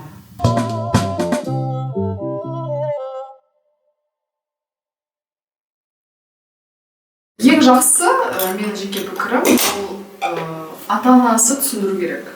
Ең басты ата-анасы. Иә, себебі олар көреді ғой, баласы өсіп жатыр, қыз да өсіп жатыр. Көбісі енді жігіттерге айтады, енді дамыған да, көзі ашық ата-аналар айтады, сен презерватив мүше қапты өзімен алып жүр деп айтады. Заранее айтып қояды. Бұл жақсы, бұл жақсы да, мүлдем айтпаған соң сен айт. Яғни бізде сондай тәрбие, дамыту керек сондай тәрбие. Кейде мысалы кейбір фильмдерде көрсетіп жатады ғой, ата-анасы өзі алып келеді. Мен саған сатып алдым, қалтаңда алып жүр деген сияқты. Иә, сол дұрыс қой. Бұл дұрыс. Ал мынау домалақ нелер? Бұл шамдар, массаждық шамдар. Бұл жыныстық қатынасты түрлендіру үшін. Негізі менің жеке ойым, бүкіл мына заттар жыныстық қатынасқа жаңа дәрежеге келеді. Көбісі оны ұят, көруге ұялады, даже мысалы. Қазір интернеттен қарастыруға болады. Соның ішінде осындай нәрселер. Егер де жылдап өмір сүріп, ерлі-зайыптылар, уже қызық емес болып қалса, уже басқа жаққа қарағанда осындай нәрселерді әдетке айналып кеткен несі. Иә, қызық емес, бір поза, тек бір поза, бір жерде все, 10 жылдап тұрады. Осындай нәрсе бұл массаж. Маған, кстати, бірінші күн бұрын біреулер массаж туралы сұраған, күйеулері бір сыртқа шығып массажға барып жүреді. Бұл массажды әйел адамдар жасайды. Әрине, иә. Сол әйелдер сұрайды мен, қалай массаж жасау керек сондай нәрселерді, да. Мына шам не, оны мына кішкене жабықтам енді. Бірақ ол кәдімгі шам, оны иісі өте күшті. Бұны қосады, кішкене ерігінде денесіне жағады. Құяды, сосын массаж жасайды. Май сияқты, да. Сонда бұл да қоздыратын бір әдістердің бірі, иә? Иә, бұл көбінесе еркекті расслабляющий бір, өзін еркінсіз ұстау, босата, жақсы сезім, иісі күшті, массаж, да, осы. Сонда жүйке-жүйесінде кішкене босатады сонда. Мысалы, жұмыстан келіп, шаршап тұрса, мысалы, бір ауыр күн болса, деген сияқты. Әйеліне де жасауға болады. Әйеліне жасауға. Бір-біріне де жасауға. Бұл сонда бұл крем сияқты соны сіңетін нәрсе ма сонда? Май сияқты. Май сияқты сіңіп кетеді. Бұны жуу керек жоқ. Керек жоқ. Массаждық шамдар. Бұл жалпы сұранысқа ие ме, сонда сатып ала ма? Иә, көбісі түрлендірем деген ниетпен алады адамдар. Көбісі кім сатып алады, қыздар ма әлде ер жігіт? Әйелдер. Әйелдер сатып алады. Бізде енді бұл қоғамда қалыптасқан, жалпы дүниежүзінде сол қалыптасқан, ол массажды әйел жасайды, кішкене там боди деген массаж деген бар, всякие түрлері. Көбісі әйелдер жасайды, сол үшін көбінесе енді әйелдер алады. Ал тағы бар ғой, мынандай тантрический массаж деген, сонда жыныс мүшелеріне жасалатын массаж, бұл соған да жарай береді? Болады, иә. Жарай береді. А бұл сол тантрический массаждардың қандай пайдасы бар? Бірақ мына жерге айта кетейін, тантрический дегенде ыстықтан мүшеге енді құймайсыз. Шошып кетеді, да? Бұл күйіп қалуы мүмкін бір жері.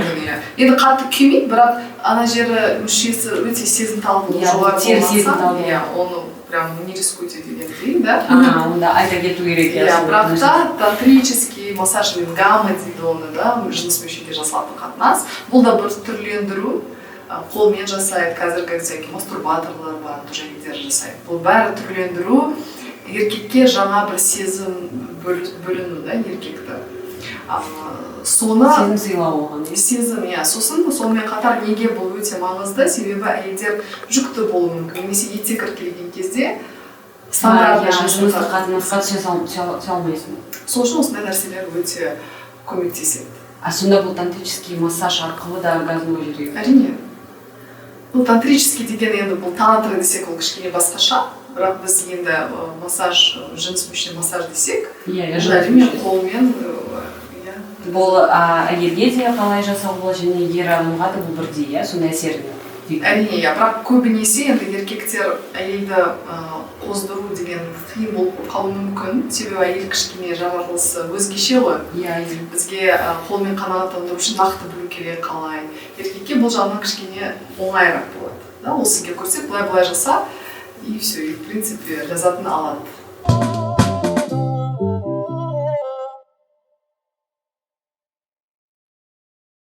сіздің қандай жалпы мақсатыңыз бар болашаққа деген қойған? Бір сондай бір 5 мақсатты атап өтсек сондай, иә. 5 енді мен былай айта алмайтын шығармын. Мүмкін 3, топ 3 мақсатты айтып кетсек. Енді менің жұмысыма келсек, әрине бұл бір қоғамдық деңгейге келу. Біздің білім министрлігімен жұмыс жасау, мүмкін халықаралық организациялармен жұмыс жасау.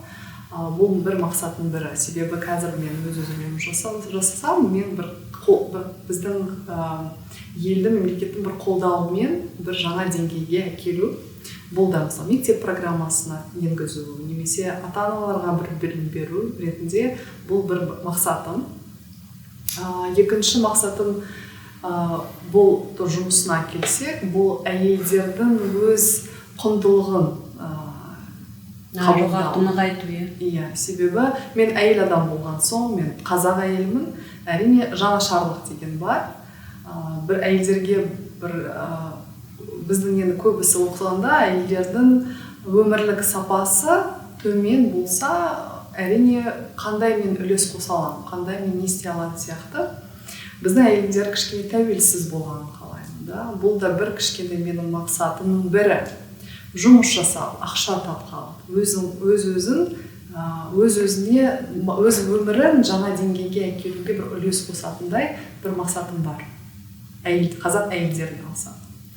Үшіншісі, бұл енді жеке айтсақ, бұл менің жеке, әрине бұл семья құру, бала, да, и как раз осы жағын да реттеу. Бұл да бір менің мақсатым бірі.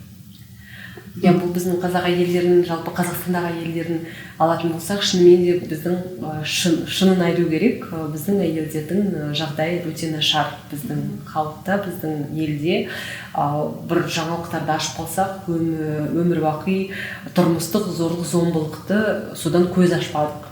Күнде сондай жаңалықтар шыға береді, бітпейді. Әсіресе сол өңірлі жерлерде, иә, күйеуі соғады, зорлайды, әйелдер соны шыдайды, иә, солардың арыздарын полиция қызметкерлері қабылдамайды деген сияқты. Жалпы сол әйелдерге сондай әйелдерге қандай кеңес береміз? Үндемей, өзін бағалап, өзін құқығын қорғау деген сияқты, сондай тарапынан. Бірінші бұл білім алу. Бәрібір білім, бұл көптеген мәселелерді, сен білімді болсаң, сенде ақпарат бар болса, заңды білсең, сөйлей алсаң, көп нәрселер шешіледі. Үндемей жүруге болмайды. Қазіргі таңда үйрену кішкене даму керек. Сол білім алу керек. Екіншіден ақша табу керек. Бәрібір әйел адам өз ақшасы болу керек. Себебі осы жағынан тәуелсіз болса, білімі бар болса, ақша таба алса, бұл өзі шешеді. Бұл маған керек па осындай ұрыс керіс полицияға жүріп, да? Әлде мен өзгертсем ба өмірімді, да? Ақша тауып, бәрін шешіп, бәрін тіліп шығып, кішкене өз характерін, мінезін көрсету керек біздің әйелдерімізге. Өзінің бағалай білу керек дейсіз ғой. Иә, себебі өзінің құқығын қорғау керек. Көбінесе ақша тарапынан, әрине қазіргі заманда сол ақша тарапынан адам өз-өзінің құндылығы көтеріледі. Ақша тапса, бұның еш ұяты жоқ, бұл норма, да, ақша болсаң қалтада дегендей. Сол үшін әйел адам көбісі неге сондай жанұяларда жүреді, ұрыс керіс, себебі кете алатын жері жоқ, ақшасы жоқ, бәрі күйеуіне өте тәуелді, 100% тәуелді. Ақшасы болса, уже өзі шешім қабылдайды. Сол нәрседен ата-аналарға айтатын кеңесім, қыздарды тек қана сен күйеуге шығып бала шаға туу деген, это понятно, это мақсат әйел адам ретінде, бірақ қазіргі заман өзгерді, бәрібір білім алып, кішкене ақша қалай табатынын білу керек. Сонда білімді болғанда ол құтқарып қалады. Әрине, ол барлық жағынан. Бұл тек қана жыныс сауаттылық жағынан емес, жалпы қарым-қатынас жайында емес, күнделікті өмірлік, сен өзің құқықтарын білсең, сөйлей алсаң, сенің өмірің жаңа деңгейде болады. Мүлдем. Иә, біздің жалпы мәдениетте қазақ халқында бар ғой мынандай қыз баланы өсіргенде бізді былай тәрбиелейді. Иә, бұл күйеуге шығу, бала табу, бұл сенің ең бір ғана бақытқа жететін жолың деп. бірақ бұл дұрыс емес. Бізде бақытқа жететін жолдар бірнеше болуы мүмкін. Иә, әрине. Себебі мен де көп ойланғанмын сол жайында. Әрине кейбір әйелдерге бұл маңызды, да? Бала шаға анау мынау дегенде ол түсінікті, бұл әр әйелге маңызды көбінесе, да? Бірақ та қазір заман өзгерді. Бұрындағы еркектерге қарағанда, қазіргі еркектерге қарағанда бәрібір индивидуализм, әркім өз үшін, да? 100% сене бермеуге болмайды. Қаншалықты жақсы көрсең, қаншалықты сенсең, бәрібір қалтаңда бір өзінің ақшаң болу керек. Себебі заман өзгерді. Заман өзгерді, оған көз ашу керек.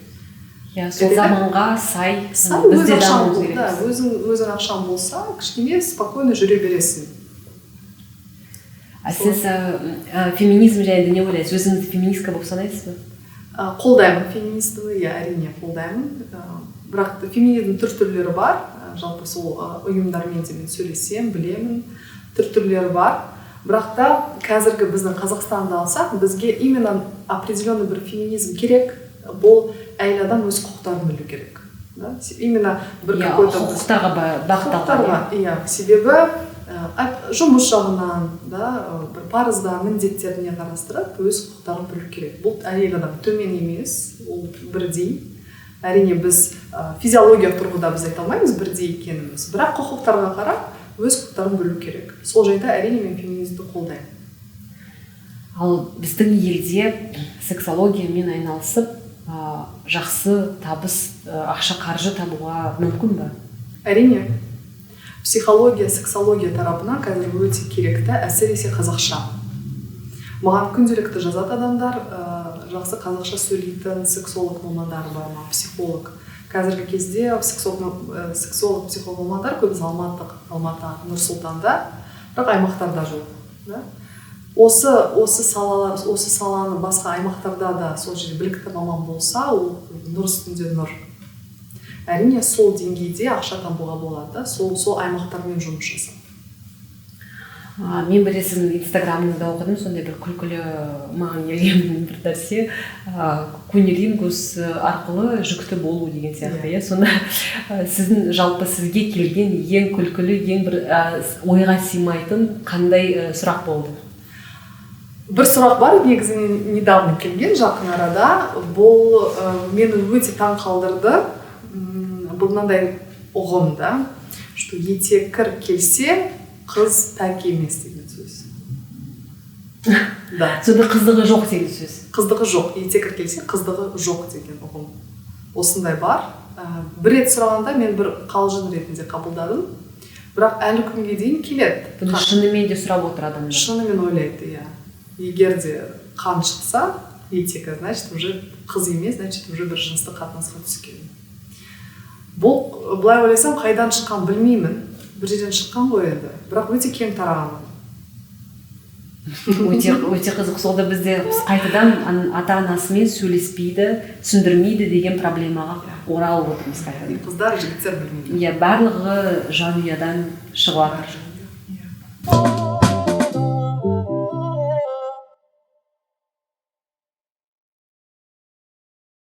Ал бізде осы енді өзім кішкентай кезімді есіме салатын болсам, біздің ата-аналарда мындай да әдетке айналған мындай не жоқ бізде, мәдениет, сондай дәстүр бар. Балалармен сол сексуалды тәрбие жайында сөйлесу. Баласын отырғызу алдына, мысалы қыз балаға етеккір келген кезде сөйлесу, немесе ер балаға бірінші реакция болған кезде сөйлесу. Бізде ондай әдет жоқ мүлдем. Сол ата-аналарға қандай кеңесімізді береміз? Мысалы, мен өзім есіме түсіріп отырмын, маған бірінші рет етеккір келген кезде, маған ешкім оны түсіндірген жоқ ол не екен. Мен кәдімгідей шошындым, ол мектепте жүрген ол кезде сабақ болып жатқан. Кәдімгідей шошып кеттім мен. Бұл қанды көрген кезде кәдімгідей шошып кеттім. Сондай болмас үшін негізі жалпы қазір біз енді қоғамда, енді современный қоғамда, қазіргі заманның қоғамында 21-ші ғасырда өмір сүріп жатырмыз. Меніңше бұл ұғымдарды енді бір ұят, бұл сосын келгенде өзі білер деген сияқты ұғымдарды кішкене ысырып тастау керек. Сонда қандай ата-аналарға сонда кеңес береміз қазір олардың жас өспірімдер өсіп келе жатқан? Ата-аналар өздері бірінші білім алу керек. Қазіргі таңда ақпарат өте көп. балалармен қалай сөйлесу керек, қалай ақпарат беру. Қазір тегін даже ютубта айтсақ, интернетте, даже Ресейде ақпарат өте көп, да, кітаптар бар. Өздері ізденсін бастапқы, да. Уже өздерінің түсінігі бар болғанда, уже баласымен қалай сөйлесем, қалай жеткізем деген уже ұғым қалыптасады, уже біліп қалады. Себебі біледі ғой баласын қайтып айту керек, да. Бірақ ең басты өздері үйрену керек. Жалпы нені өзінен бастау керек. Кейбір ата-аналар қорқады өздері айтуға, лучше бір маманға барам, сол маман түсіндірсін. Олай да болады, сіз бір танитын, сенетін кісі болса. Бірақ ең жақсысы бала мен ананың қарым-қатынасын жақындату. Ертең бірдеме болып қалса, балаңыз маған емес, мен көбісі айтамын, сендердің балаларыңыз маған жазады. Хотя олар, мен вообще бөтен адаммын, да? Неге маған сенімі көп, сен ата-анасына. Да, ата-анасына деген сенімді кішкене арттыру керек, өсіру керек, Енді ата-анасына сенбесе, енді кімге сенеді деген сияқты. Бұл жалпы сол проблемалар сол түбінен келе жатыр. Себебі олар сразу критика жасайды, ұрсады. Бұл мүлдем болмайды. Бұл норма, бұл өмірдік бір жыныстық қатынас, бұл өмірдік бір бөлігі. Оны бізде жоқ деп айта алмаймыз. Сол үшін соған бір көзқарасын ауыстырып кішкене іздену керек. Бізде әлі күнге дейін кішкентай балалар қайдан пайда болады деп сұраса, 40 қабаттан сені сұрадым, айыз тауып келді сені, сондай деген әлі күнге дейін айтып жатыр. Мен соған таң қалдым. Әлі күнге дейін айтып жатыр. Бұл түсіндірмейді олар, екі осы әке шешенің арасында сондай махаббат туындады. Біз бірге сондай, сен біздің сондай не сияқтысың, жемісісің, еңбегісің деген сияқты. Бізге әлі күнге дейін айтып жатыр. Сол ұғымды меніңше қашан құтыламыз бұдан? Сол білім арттыру керек. Сол білімге түсіндіру, да, неге болмайды айтуға, что именно осылай болды, қалай түсіндіру керек, хотя бы просто түсіндіру керек. Балаларды айыпталып келмейді деген сияқты. Бұлар неден саябақтан табылмайды. Әлі күнге дейін айтып жүр ғой сондай үлкен кісілер. Саябақтан таптым сені, ана жерде картоп қазғанда таптым деген сияқты. Сондай неше түрлі нәрселер.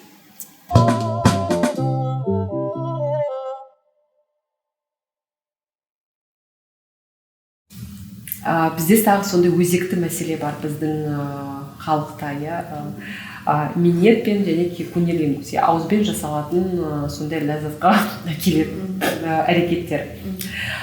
Неге біздің осы қазақ жігіттері сондай кунилингустан қорқады? Бір шайтаннан, бір сондай бір жаман нәрседен, қылықтан. Бұл жалпы сананы қалай өзгертуге болады? Мына жерде неге бұл тақырып өте өзекті, такой щепетильный деп айтуға болады. Себебі менің енді қазақтар қазіргі таңда байқасаңыз, ислам дініне кішкене жақын, да, кішкене ізденіп жатыр, да, имамдарды тыңдайды. И көптеген осындай білікті мамандар осыны харам деп айтады, болмайды деп, да. Бұл бір пікір, неге маған хейтте жазады, себебі көбісі айтады, ол болмайды. Бірақ діни тұрғыдан айтсақ, мен де мысалы ұстанатын пікір, кейбір білікті мамандар айтады, ол болады деп. Болады и болмайды, екі пікір бар. Бірақ оны дұрыс деп айтуға болмайды. Мен, который болады деген пікірді қолдаймын, және соны мен айтамын. Бірақ бізде көбісі, который болмайтын, бұл қатынас болмайды деп сондай пікірге көбісі сенеді. И сол кезде әрине оларға бір андай кері әсер болып қалады да, оларға болмайды деп. Менің жеке пікірім, бізде осылай айта берсе, адамдарда өзгермейді. Олар осы себебі бұл дін, да? Дін бәрібір адамдарда кішкене санасына терең кіреді ғой енді. Мына жерде болмайды десе, там имам болмайды десе, значит все болмайды деген, да? Мына жерде бірдемені өзгерту, анау деп керек емес деп ойлаймын. Олар просто уже практика жүзінде ертең үйленеді, әйелі ете кіріп келгенде кезде, да? Жыныстық қатынасқа түсе алмаса, сен не істейсің? Сен күтесің ба бір апта? Әлде ауызбен жасайсыз ба? Себебі көбісі ауызбен именно ете кіріп келеді, да? Месячный келген кезде ауызбен қатынасқа жүгінеді. Потому что қиын болып кетеді. Кейбір әйелдерде 10 күн деп болады. 10 күн сонда сен жыныстық қатынасқа жүрмейсің ғой. Сол жағынан.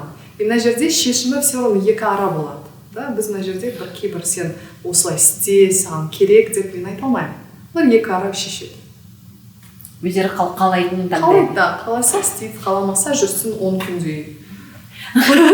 Воздержание уже берсін 10 күн. Бізге там не холодно, не жарко. Өзінің жеке мәселесі. Ал сіз өзіңіз жалпы дінге қалай келдіңіз? Намазды қанша жасыңыздан оқи бастадыңыз? Не түрткі болды соған? Универде оқыған кезде екінші курс, мен КИМЭПте екінші курс оқығанда, студенттік кезімде бір кісімен танысқанмын. Бұл сол кісі намаз оқыған, сол кезде кішкене ізденіп бастадым. Ол маған айтқан, Құран оқы деп баста. Мен сол Құранды оқып бастадым, и өзім, шыны керек, өзім бір ниетім пайда болды, намаз оқимын деп. Где-то бір жарты жылдан соң мен намаз оқуды бастадым. Бірақ орамалды бір жылдан соң киді. То есть қазір былай оқысақ, мен где-то орамалмен 13 жылдай орамал киіп жүрмін. Иә, кәдімгідей бұл қаптыдың. Көп, иә. Ал сіз ата-анаңыз білгенде сіз осы намаз оқимын, енді ислам дінінде жүремін, орамал тағамын дегенде сізді қолдады ма? Олардың көзқарасы қандай болды? Енді менің мамам алматылық, өзі дәрігер, сондай кішкене обрусевший дейді ғой, орысша, қазақша сөйлемейді. Енді олар таң қалған шығар кәдімгі. Иә, оларға енді өте намаз оқығанда ешкім сөйлеген жоқ, себебі намаз өзің оқисың, ешкім көрмейді да, өзі үшін. Ал орамал кигенде әрине кері байланыс, кері әсер, әсіресе мамамнан болған. Иә, мамам өте қарсы болған орамал кигеніне. Бірақ уақыт өте келе уже қабылдады. Бір ай болған жоқ, где-то бірнеше аптадай менімен сөйлескен жоқ. Сосын қабылдады. Ал әкеме келсек, ол сол кезде енді дінде тоже енді андай болған. Бұл парыз деп айтқанда жай қабылдады, жарайды деді. Мамама кішкене қиын болған сол кезде. Анаңыз сонда кішкене уақыт керек болды оған. Уақыт керек болды, иә. Ал қазір олар сіз сексологиямен айналысып осындай пайдалы нәрсе жасап жатқаныңызға біздің қоғамға, иә, білгенде олардың көзқарасы қандай? Мені шүкір айтуға болады, ата-анам өте көзі ашық адамдар, олар мені қолдайды. Әрқашанда оқырман саны өскенде мені құттықтайды, осылай болды, молодец деп. Олар қолдайды. Менің жеке пікірім әрине көзі ашық, сонымен қатар менің мамам дәрігер болған соң шығар, бізде екі ара осындай тақырыптарды әрқашанда ашық сөйлескенбіз. Қандай керемет. Негізі мамаңыз дәрігер болғандықтан сізге кішкене сәті түсіп тұр ғой. Иә, жеңіл болды сол жағынан. Иә, бұл керемет. Ал біздің сұхбатта сен айтқансың, осы білім жағынан, осы мектептерге, университеттерге деген сондай бір еңбегім тиісін деп сондай бір қалаймын, иә, мақсатым бар деп. Ал біздің жалпы білімі ұйымдар сенімен байланысты ма? Сондай бізге сабақтар өткізіп бір жоба жасайық деп. Әлде оларда қызықпай ма олар бір нәрсеге? Қазір мысалы қанша жұмыс жасалатын, әлі бірде сондай ұйым маған келген жоқ. Еще олардың үлкен қателігі сияқты. Мектепке сен сияқты сондай әдемі ару келіп тұрса, сондай ақпаратты керемет жеткізе алатын адам келсе, оқушылар меніңше қызығып тыңдайтын сияқты. Мүмкін сіздің осы интервьюден кейін мүмкін маған келеді сондай. Иә, осындай келіп қалады. Меніңше сондай білім беру орталықтары, ұйымдар сондай назар аудару керек сияқты соған. Біздің осы бүгінгі біздің сұхбатымызды қорытындылайтын болсақ, иә, біздің әңгімемізді, оргазм әйелдерге не үшін керек? Бақытты болу керек. Бақытты болу үшін керек. Бақытты болу үшін. Иә, әрине. Ләззат алғанда ол өзін жақсы бақытты сезінеді. Әрине. Себебі төсек қатынаста бақытсыз болса, бұл міндетті түрде басқа салаға әсерін тигізеді. Сол үшін барлық өмірлік салада жақсы бір деңгейге тұрсу керек. Және де оргазмға тек міндет ретінде ол бір миф сияқты қарастырмай, оған да бір үлес қосып, осы саланы да көтеру керек. Керемет. Ал арманың қандай сенің? Арманың? Ең басты арманым бақытты болу.